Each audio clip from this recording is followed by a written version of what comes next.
Would you believe me if I told you that by making a few simple changes to the food on your dinner plate, you could help prevent a terrifying catastrophe like a cerebral hemorrhage, a stroke? I imagine many of you might be shaking your heads. It sounds too simple, doesn't it? The idea that something as serious as a major vascular disease, something typically managed in a hospital, could be prevented by mere food can sound like a gross exaggeration. But today, I have made the decision to speak with you with the full weight of my professional reputation on the line. I feel I must share this message with you. Why? My name is drpublic.com, Marcus Thorne, and for the past 30 years, I have worked as a neurosurgeon in a major university hospital. My entire career has been dedicated to one singular focus: the study and treatment of vascular diseases of the brain. I have performed the surgeries, conducted the research, and cared for the patients. With these two hands, I have opened the skulls of countless patients whose blood vessels have ruptured. I have stood by and watched, fighting against the clock, during those critical moments that separate life from death. And for those fortunate enough to survive and be moved to the rehabilitation ward, I have witnessed the immeasurable tears of both the patients and their families. And from all of them, from every single one, I have heard the same heartbreaking refrain. It is a cry that rips through your soul.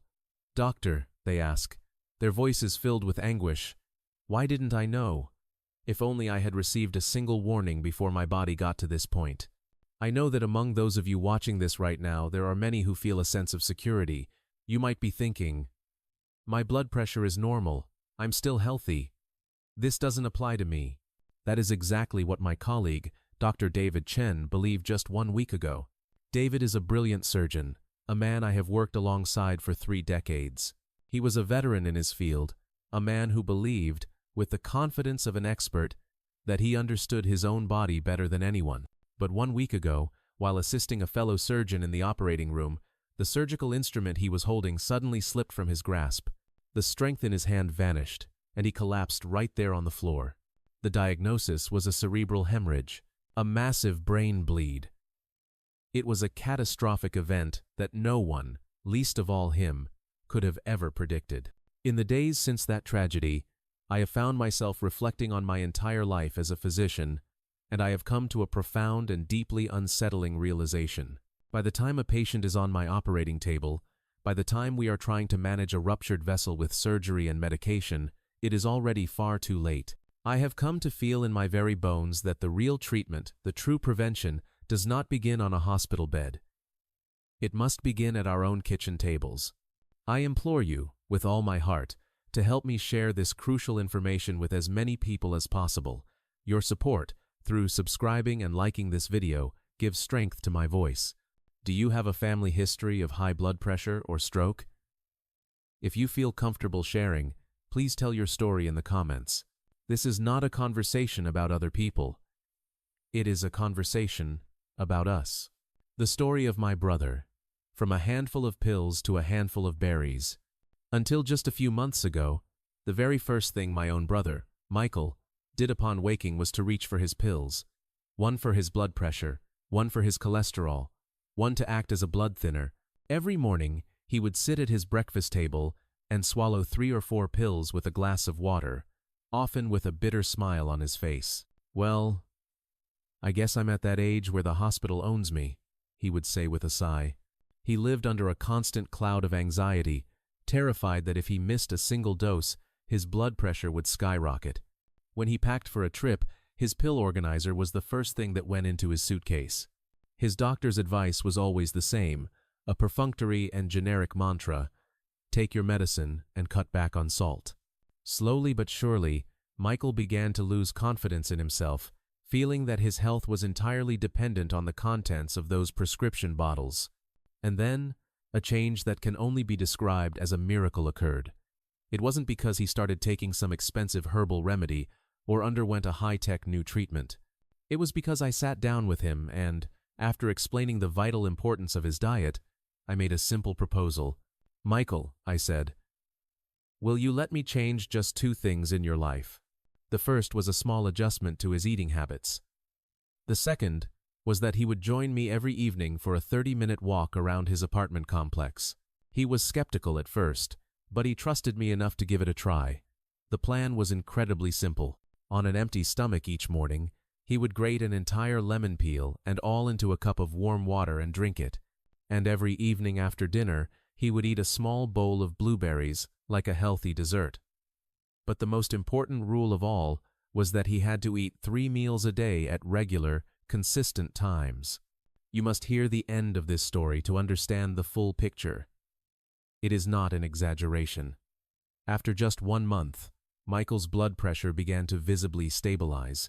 After 2 months, in consultation with his doctor, he was able to cut his cholesterol medication in half. And today, he has successfully reduced his blood pressure medication to a point where he only needs to take it every other day. This is a man who couldn't imagine his life without his bag of pills. Now, he starts his mornings with a brisk, energetic walk, and the healthy, vibrant color has returned to his face. Seeing him transform has reaffirmed my deepest conviction. Our bodies possess an incredible capacity to change, guided by the food we eat and the small habits we practice. I am now going to explain in detail how the very eating habits that we have mindlessly practiced for years have been silently attacking our blood vessels, and how we can reverse that damage and restore our health. If the story of what saved my family's health is one you believe others should hear, please subscribe. Let us now examine one by one the most dangerous elements of our diet that contribute to the risk of a stroke. The 5 dietary habits that lead to a stroke. 1. The danger of irregular meal times. Our bodies are far more intelligent than we give them credit for. They operate on a precise and brilliant internal clock. Your body learns to anticipate when food will arrive, and it prepares accordingly, secreting stomach acid and readying digestive enzymes in a predictable rhythm. It is much like a factory that anticipates the arrival of raw materials at a set time each day and powers up the production line in preparation. But what happens when our meal times become chaotic? What if you eat breakfast at 8 a.m. one day, 11 a.m. the next, and then skip it entirely on the third day? Your digestive system is thrown into a state of utter confusion. Stomach acid isn't secreted when it's needed, or it's secreted in excess when there's no food to digest, irritating the stomach lining.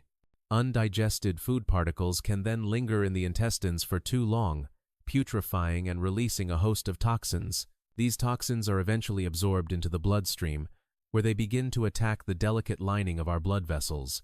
This isn't just a theory. A shocking study from the University of Tokyo found that individuals with irregular eating schedules have a 2-fold higher incidence of high blood pressure compared to those who eat at regular times. I once treated a patient, a 6'9" woman named Mrs. Eleanor Vance. She was a busy professional who frequently skipped breakfast and then, starving by the afternoon, would eat a massive late lunch and an even larger dinner. Her blood pressure would fluctuate wildly throughout the day, and eventually, she collapsed on the street from a severe bout of dizziness. I urge you, starting today, to set a fixed time for your meals. Breakfast at 8 a.m., lunch at 12 p.m., dinner at 6 p.m. Set an alarm on your phone if you have to. Even if you only eat 2 meals a day, that is perfectly fine. The key is not the quantity of meals, but the unwavering consistency of the timing. How regular have your meal times been recently? 2. The peril of late-night eating and binging. After 7 p.m., our body's digestive organs naturally begin to slow down. They are shifting from a mode of active work into a mode of rest and regeneration. But what happens when, at this precise moment, we introduce a heavy, greasy meal like pizza, fried chicken, or a bowl of instant noodles? Your resting digestive system is forced into emergency overtime. In this stressed and unprepared state, the food is not properly digested. It sits in your gut and begins to putrefy, creating an enormous amount of toxins. These toxins are the primary culprits that trigger inflammation in your blood vessels, make your blood thick and sludgy, and drive up your blood pressure. Food eaten late at night is not nourishment for your body. It is poison. Research from the American College of Physicians has shown that the habit of eating late-night meals increases the risk of developing high blood pressure by a factor of 1.7. I had a patient, Mr. Frank Miller, who worked as a taxi driver. His only pleasure after a long, late shift was to satisfy his hunger with a large meal before bed. This nightly habit eventually led to a diagnosis of severe hyperlipidemia, dangerously high levels of fats in the blood, which finally forced him to give up his late-night eating. I strongly recommend that you finish your dinner before 7 p.m. and that you make it a light meal, perhaps half the portion you would normally eat. If you find you are too hungry to sleep, you must make a wise choice. A piece of fruit, some steamed vegetables, or a cup of warm milk are intelligent alternatives that will not place a heavy burden on your stomach. Did you eat a late-night snack last night? 3. The hazard of snack addiction. Beyond our main meals, many of us have a habit of snacking throughout the day, often out of boredom or simple routine. We reach for cookies, a slice of bread, or a handful of crackers. When this happens, our digestive system is never given a moment's rest. It is in a state of constant work, ceaselessly secreting digestive fluids and responding to the endless stimulation of our blood sugar and blood pressure. A crucial finding from a Japanese health research institute emphasizes that periods of fasting are vital for our health. It is only during these quiet periods between meals that our body's self-healing mechanisms are awakened. It is only when the digestive system is at rest that the body can begin the essential work of cleaning and repairing damaged vascular cells. Mrs. Susan Davis, a 6-year-old patient of mine, did not eat particularly large meals. However, her case of hyperlipidemia worsened because she had a habit of consuming snacks and sugary drinks 3 or 4 times a day. If you truly feel the need for a snack, I recommend limiting it to just once a day, and you must make a healthy swap. Instead of processed foods, choose a piece of fresh, seasonal fruit or a small handful of fragrant, unsalted nuts. It is especially important to avoid sugary snacks that are paired with a beverage, as this combination causes a rapid and extreme spike in blood sugar, placing the greatest amount of stress on your blood vessels. The snack you ate today? Was it a healthy one? 4. The threat of greasy and sweet foods. Refined carbohydrates like white rice, white flour, and anything with added sugar and trans fats, found in fried foods and margarine, are the absolute worst enemies of your vascular health. When these foods enter our bodies, they create toxic compounds called advanced glycation end products, AGEs. These AGEs are the primary cause of inflammation within our blood vessels. When a blood vessel becomes inflamed, its smooth inner lining becomes rough and damaged, like scraped skin. This damaged surface makes it very easy for cholesterol and other fatty deposits to stick to it. Over time, these deposits build up, causing the vessel to become narrow and hard. This is the process of atherosclerosis. The American Heart Association has issued a warning that consistent consumption of trans fats can increase the risk of a cerebral hemorrhage by a staggering 2.5 times. Mr. George Williams, a 73-year-old patient, had a lifelong love affair with fried foods and donuts. His dietary habits ultimately led to a terrifying experience where he developed paralysis in one of his arms, a classic warning sign of an impending stroke. Starting today, I urge you to change your cooking methods. Instead of frying, try steaming, boiling, or baking. And please, make an effort to retrain your palate. Swap the artificial sweetness of sugar for the healthy, natural sweetness of fruit. Be a detective when you shop. Read the ingredient labels on products that are marketed as fat-free or sugar-free. Often, they contain hidden sugars and unhealthy fats to compensate for taste. How often do you find yourself eating greasy foods? 5. The danger of a raw food deficit. Many people believe they are eating a lot of vegetables, but when I look closely at their diets, I often find that the majority of these vegetables are consumed in forms like salted pickles, or they are boiled or fried. While cooked vegetables are certainly good for you, the vital, life-giving enzymes and vitamins that play a crucial role in cleansing our blood vessels are largely destroyed the moment they are exposed to heat. Fresh, uncooked foods are packed with live enzymes, vitamins, and minerals that support our metabolism, break down waste products in the blood, and effectively scrub our blood vessels clean. In fact, a landmark 2019 report published in the prestigious medical journal The Lancet identified the #1 cause of chronic disease worldwide as an insufficient intake of raw fruits and vegetables. I had a 70-year-old patient, Mrs. Betty Rodriguez, who was eating vegetables every day. But because her diet consisted almost entirely of cooked vegetables, she was seeing almost no improvement in her vascular health. I challenge you to make a new habit. At every meal, include at least 2 types of raw vegetables on your plate, and aim to eat fresh fruit as a snack once or twice a day. If you have a sensitive stomach and find cold foods difficult to digest, you can try soaking your raw vegetables in lukewarm water for a few minutes before eating them. Was there any raw food on your plate today?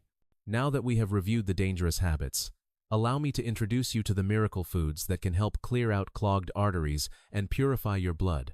The 3 miracle foods that help prevent strokes. 1. The miracle of blueberries. As I mentioned in the story about my brother, blueberries are truly like precious jewels when it comes to the health of our brain's blood vessels. The deep purple pigment in blueberries comes from a compound called anthocyanin. This compound is one of the most powerful antioxidants in nature. It acts like a dedicated cleanup crew in our bodies, seeking out and neutralizing the free radicals that cause our blood vessels to age and become inflamed. But there is another, even more critical fact. Our brain is such a vital organ that it is protected by a highly selective and dense defensive wall called the blood-brain barrier. This barrier is designed to prevent any harmful substances from the bloodstream from entering the brain. As we age and our blood vessels become inflamed, this defensive wall can weaken and become permeable. The anthocyanins in blueberries play a crucial role in strengthening and repairing this barrier. They act like vigilant security guards, preventing toxins and inflammatory substances in the blood from directly invading the brain. However, a word of caution is necessary. Many of the frozen blueberries you find in the supermarket have added sugar or syrup to make them sweeter. These products will have the opposite of the desired effect, spiking your blood sugar and putting more stress on your blood vessels. You must choose 100% pure, unsweetened frozen blueberries. The best time to eat them is after dinner. They can help to stabilize the blood pressure fluctuations that naturally occur in the evening and support your blood vessels' recovery process while you sleep. Some of the nutrients in blueberries are fat-soluble, so eating them with a small amount of plain yogurt or a few nuts can help to increase their absorption. Nature always works best when things are combined in harmony. Try to make it a habit to eat a handful of blueberries, about the size of an adult's fist, every evening instead of other snacks. I am confident you will feel your body becoming lighter after just 1 month. Do you have blueberries in your freezer right now? 2. The miracle of pomegranates. The pomegranate is often called the king of antioxidant fruits, and for good reason. It has one of the highest concentrations of polyphenols and flavonoids of any fruit. These compounds act as a powerful protective shield, preventing the bad LDL cholesterol in your blood from oxidizing and sticking to your artery walls. Furthermore, pomegranates stimulate our body's production of nitric oxide, a substance that relaxes and dilates our blood vessels. Imagine a narrowed water pipe being gently widened. Pomegranates help to open up the pathways for our blood to flow, which lowers blood pressure and improves circulation. This is the core principle of rejuvenating our vascular age. Interestingly, the most powerful component of the pomegranate is concentrated in the part we usually spit out. The white seeds. The seeds contain a special fatty acid called punicic acid, which plays a decisive role in lowering blood pressure and promoting circulation. Therefore, to get the full benefit of the pomegranate, it is crucial that you consume the seeds as well. Since the seeds are too hard to chew, the best method is to put the pomegranate arils, along with their seeds, into a high-powered blender and make a juice. This way, you can consume every last bit of the core nutrients. If peeling a pomegranate every day feels like a chore, you can peel 3 or 4 at once over the weekend and store the arils in an airtight container in the refrigerator. The best time to consume this is on an empty stomach in the morning, when your body's absorption rate is at its highest. Try starting your day with a glass of fresh pomegranate juice made from half a pomegranate. You will be giving your blood vessels the equivalent of a clean, refreshing shower every morning. Have you ever tried eating pomegranate seeds? 3. The miracle of lemons. While their sour taste makes them difficult to eat on their own, lemons possess an unrivaled power when it comes to purifying our blood vessels. Although lemons taste acidic, they have an alkalizing effect once they enter our body. They play a remarkable role in neutralizing acidified blood. When our blood becomes too acidic, it becomes thick and prone to inflammation. Lemons help to prevent this, keeping our blood clean and fluid. The true power of the lemon is hidden in the parts we usually throw away, the peel and the white pith just beneath it. The peel contains a powerful antioxidant called hesperidin, which soothes inflammation in our blood vessels, strengthens our delicate capillaries, and directly reduces the risk of a cerebral hemorrhage. The white pith is rich in pectin, a type of fiber that binds to fats and cholesterol in the blood and helps to excrete them from the body. If we only squeeze out the juice, we are throwing away these crucial components and only getting half of the benefit. The best way to consume the entire lemon is to first clean the peel thoroughly with baking soda or a vegetable wash, remove only the seeds, and then blend the entire rest of the lemon peel and flesh in a blender. Like pomegranate juice, this is best consumed on an empty stomach in the morning, mixed with a cup of warm water. It becomes the ultimate detox juice, flushing out the toxins that have accumulated in your body overnight and promoting healthy circulation.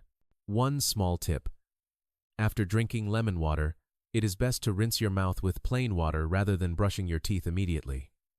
The strong acid can temporarily soften your tooth enamel. It is best to wait about 30 minutes before brushing. These are the most effective ways to incorporate these foods into your daily routine, starting today. Now, let's conclude by summarizing our discussion. Conclusion: you are the guardian of your own health. A stroke is never a sudden, unannounced accident. It is not a random bolt of lightning from a clear blue sky. It is the logical, predictable result of decades of skipped breakfasts, late-night meals, and the sweet, greasy snacks we eat to relieve our stress. It is the culmination of years of silently planting a ticking time bomb inside our own blood vessels. A stroke doesn't just suddenly happen. We create the conditions that make it inevitable. So many of us think, "I'm fine for now. I'll worry about it later." But our blood vessels do not have a later. Unlike our skin, our blood vessels are not an organ that gives us immediate feedback when they are damaged. They break down silently, without pain, until the final moment when they are 90% blocked. And then, they send us a single, catastrophic signal. By then, it is already too late. True wisdom lies in listening to the small, quiet whispers your body is sending you today, before that final signal arrives. What lies at the end of the road of these mistaken habits? It may be long days spent in a hospital bed, staring at a white ceiling. It may be the frustration of not even being able to clearly ask a loved one for a glass of water. It may be the sorrow of having to helplessly watch the world you built go on without you. This is not a dramatic exaggeration. This is the heartbreaking reality I witness every single day in the operating room and in the rehabilitation ward. But at the end of the new path that we can choose today, a different landscape awaits.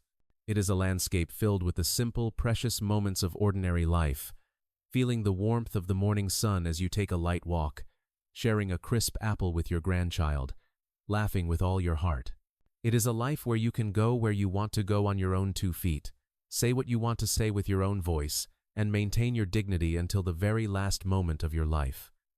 This is not some vague dream. It is a reality that can begin at your dinner table tonight. As a surgeon, I will do my best in the operating room to save my patients' lives.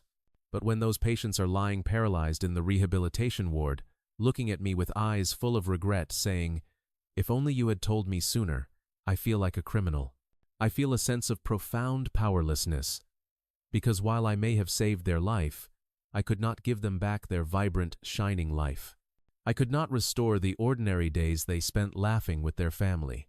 That is why I am here today, screaming with every fiber of my being about the importance of what is on your plate. Please, do not meet me in my operating room. Remember me in your healthy kitchen or on your vibrant walking path. The doctor in the hospital treats the disease that has already occurred, but you, yourself, can become the greatest physician of all, the one who protects your body before the disease can ever take root. Medication can only temporarily suppress the symptoms.